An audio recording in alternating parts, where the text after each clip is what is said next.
nature of your emergency?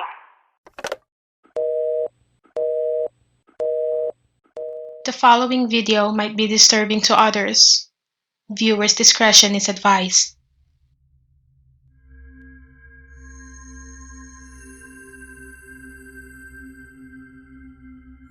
Putting others first was nothing new for the Kalamazoo local Christopher Neal.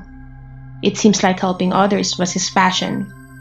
Being a volunteer firefighter at the age of 17, then joining the Navy right straight from high school. People describe Neal as a helpful person. His sister-in-law Jackie said, "It was always Haley first, the wife, then Charlotte, the daughter, then 50 other people who might need him, and then himself." This was evident when tragedy struck on December 1st of 2019. Neal and his family was watching TV at home that night when the intruder, William Paul Jones, broke into their house and held them hostage. 911, what is the location of your emergency? Yes, there's a man in my house right now. What is, hold on, stop for a second. Whoa, there's a man in my house. I need you to give me your address first. 6300 Proctor Avenue. Is that a house or an apartment? House at the end of the street. Why are you in my house, bro? Tell me to talk to him. You don't get speakerphone. Why are you in my house, though? Sir, how many other people are in your house? It's me, my wife, and our daughter. How old is your daughter? She's 2. 2? Okay. Hey, shut up, don't say. Do you have any idea who he is? We do go. No. Here, go that way. Go that way. So he... Stay right there. Let my wife go there. Okay. I'm not gonna harm you guys. All right? I promise. Take my hand. I'm recording zone. You can go. I'm not gonna harm you. Where is William at right now? He's standing next to me in my hallway. Okay, are we still on speakerphone? We still are. He's right here. Okay. William. Yes, ma'am. William. Okay. Can Christopher and his wife and daughter step outside? No. Yeah. I'm not. Ma'am. What? They're safe. They're safe? They're safe. They're gonna stand right here with you. What are you doing in their house? I told you there are shots fired. Where were shots fired at? Going on Old 37 or Old Kentucky. What's that? They're coming into Bellevue. Stop right here with me, man. No, I ain't going anywhere. You're going there with me, man. Bro, turn the light on, please. William. Turn the light on. William. Yes, ma'am. What are you trying to have them do? He's coming in the room with you. That's it. Why is he going in the room with you? Why are you locking that door? Don't lock that door, bro. You're all right, man. I just gave you my word, man. You're straight. I get what you're saying, but you got 2 guns, bro. You're safe. You got 2 guns? I'm trying to put it crazy, man. I'm not doing anything. William. I'm in my house, man. I'm sorry, man. William, listen to me. Why are you here in the first place? William, can you listen to me? Yes, ma'am. I need you to put those guns down because I've got officers that want to help you. I have officers that want to help you and keep you safe. So I need you to put those guns down. Who are you, man? I'm 911.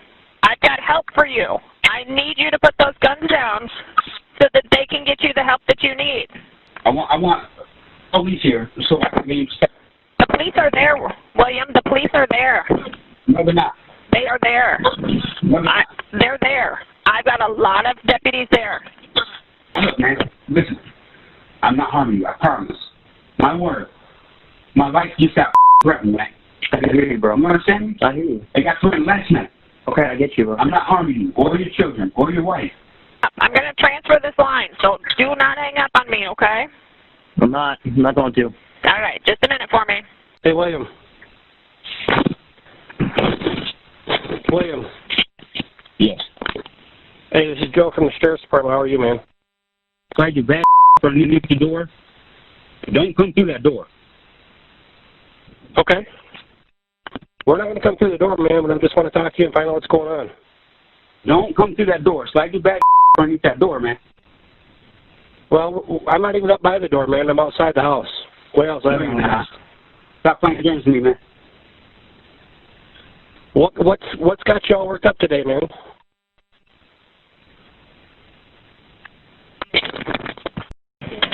Okay, and what's going on right now? I don't know, I'm upstairs. All I can hear is them, like, slightly talking. Do you still have him on the phone? Yep, so we have, so I'm talking to you, and then my other call taker is talking to someone else as well. Do you know who's in the home?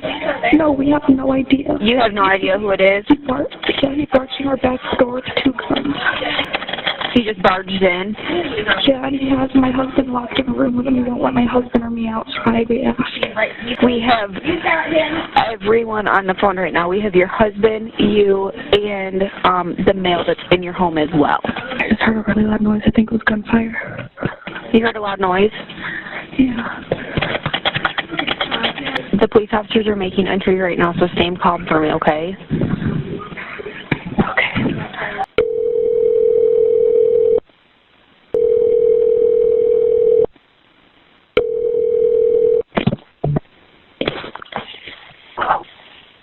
Hello? Hello? Is this Christopher? No, Christopher's dead.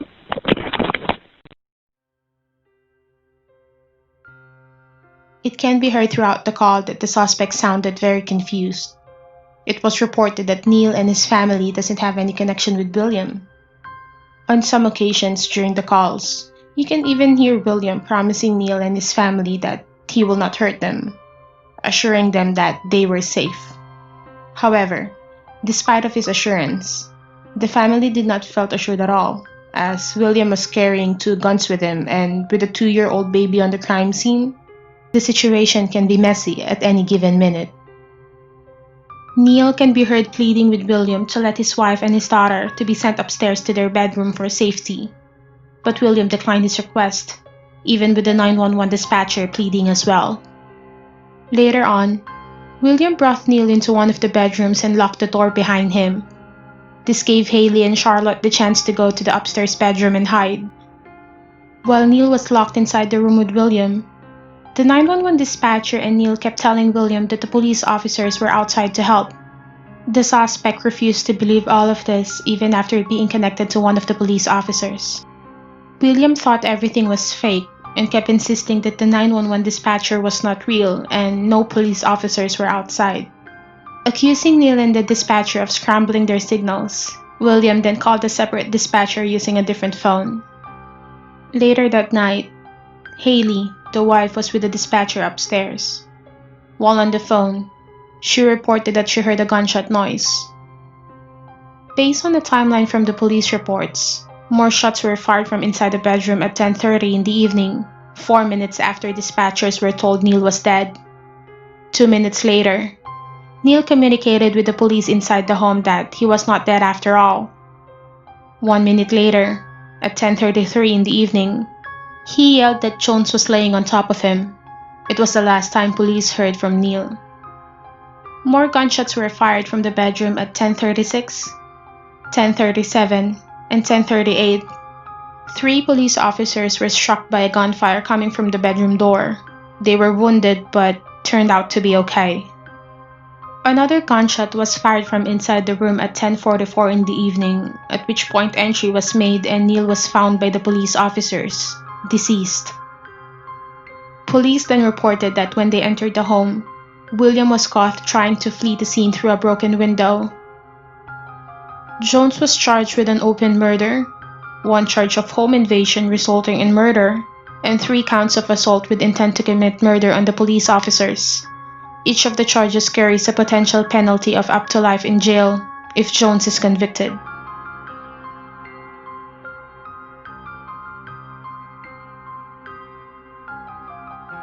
Phoenix, Arizona, May 6th of 2014.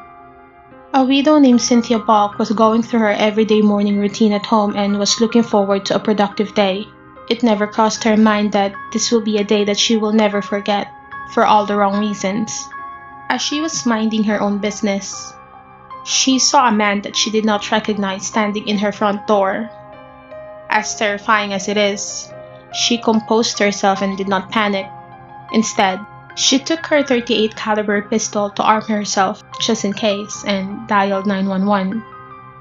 While dialing the emergency hotline, the man outside proceeded to walk to the back gate of the property, which was later reported that the suspect's name was Michael Lewis. Michael keeps on making attempts to break inside of the home. As it dawned on Cynthia on what was happening, she quickly went up to the bathroom and locked herself in while on the 911 dispatcher. Not long after, Michael was able to find a weapon that he used to break the glass back door to let himself in.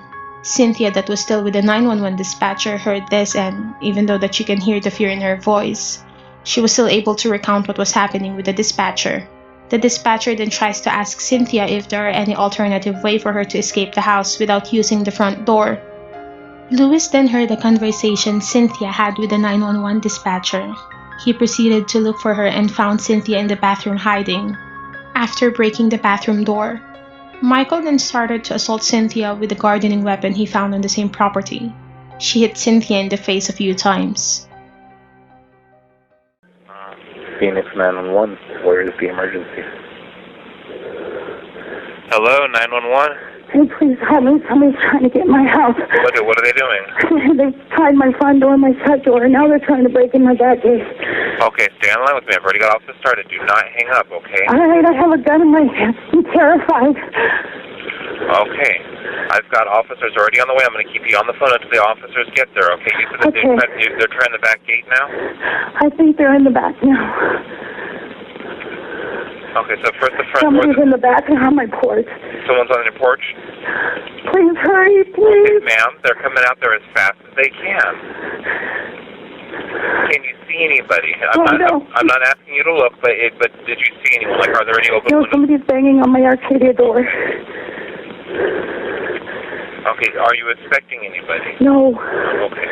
There's no vehicles out front of my driveway. No, somebody's walking out on my back porch. Okay. Yeah, like I said, I'm going to keep you on the phone until the officers get there, okay? Do not hang up. Yeah, I've got a lot of officers coming out there. It just broken. It just broke? Yeah, they broke my Arcadia door. Okay, yeah, I've got them coming out there. They're coming out as fast as they can. Have you heard any voices?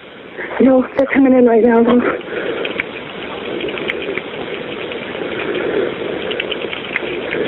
Okay, tell me if you see them. Tell me what they look like, how many of them are, whether they're men, women.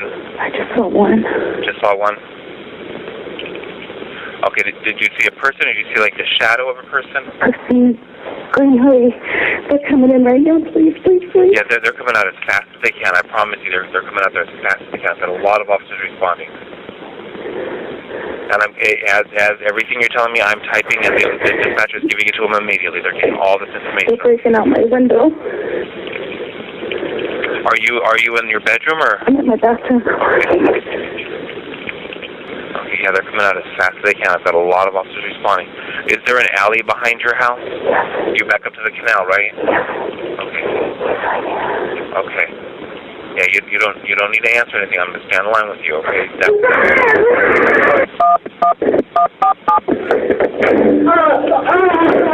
What was that? What was that? What was that? What did you do? What happened? What did you do? Did you use the beat me out the shit there? Sorry. What did you tell me my mouth for? Oh, no. I shot him. You shot him? Yeah. Oh my God. Okay, I've got everybody coming out for help, okay? Please hurry. Don't get up or I'll shoot your ass again.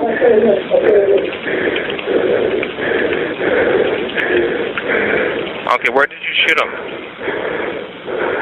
Ma'am, where did you shoot him at? In my house, he's in my bathroom. No, where in his body? Where in his body did you shoot him? What? Where in his body? He's laying half in my bathroom and half in the hallway.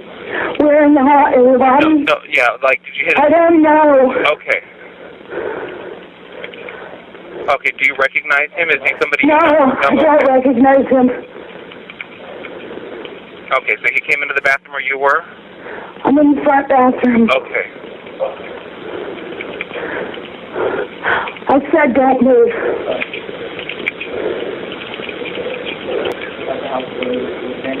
What is he saying? He said he thought the house was abandoned. Abandoned house with a car and locked gates and Yeah. He said you fought, you knocked, you banged, you tried to get indoors. I heard you out there. Because why should I unlock the door? When you're rattling and beating on everything and trying to climb my fence. I'm not even going to talk to you. Yeah, there's no need to. The officers give me their few. I've got just about every officer on that part of town is responding out there, okay? Please get somebody here. Yeah, they're coming out as fast as they can. Are you hurt at all? I don't know. My face was bleeding. I'm bleeding from some places. I don't know where else. I don't know. He was beating on me. He was hitting you? He was beating on me when he found out I was in here.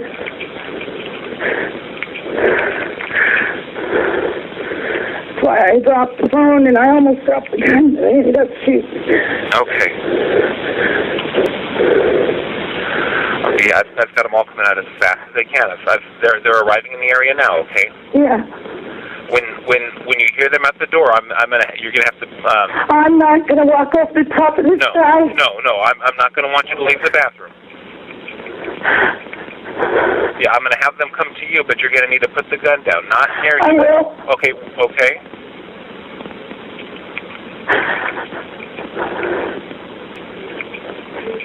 Marionette. I'm gonna wait till you see the officers before I disconnect, okay? I'm showing they are there. They should be coming inside. Oh, okay. Okay? Come on back. I put the gun down.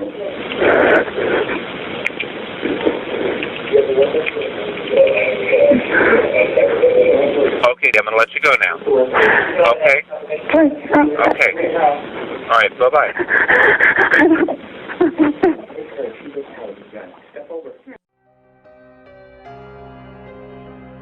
Even after being assaulted with a gardening tool, Cynthia was still able to defend herself and fired one shot at Michael with the gun that she was holding. Michael did not expect this at all, and he was heard over the recording panicking and gasping for air as he bled due to the gunshot wound. Out of terror, he began to ask Cynthia what she has done and apologized profusely. Cynthia asked Michael why he broke into her house, but he cannot answer as he was in so much pain. The dispatcher asked Cynthia where did she shot the suspect. However, Cynthia was in so much adrenaline she cannot comprehend what the dispatcher was asking her, which later on she answered that she doesn't know. Lewis then tried to move. However, he was threatened by Cynthia that she will shoot him again if he attempts to do anything at that point. Soon enough, the police officers arrived and the dispatcher requested Cynthia to put her gun down and she willingly obliged. Michael and Cynthia was sent to the hospital to treat their wounds. The suspect was in the hospital for about a month before being sent to the prison as he awaited for his trial. August of 2014, Michael pleaded guilty to second-degree burglary and aggravated assault as part of the plea agreement after he broke into the widow's house. The Superior Court also sentenced Lewis to 1 year in prison, 4 years probation for burglary, and 3 years probation for aggravated assault. It was later reported that Lewis was given the opportunity to leave jail early if he successfully completes a drug rehabilitation program.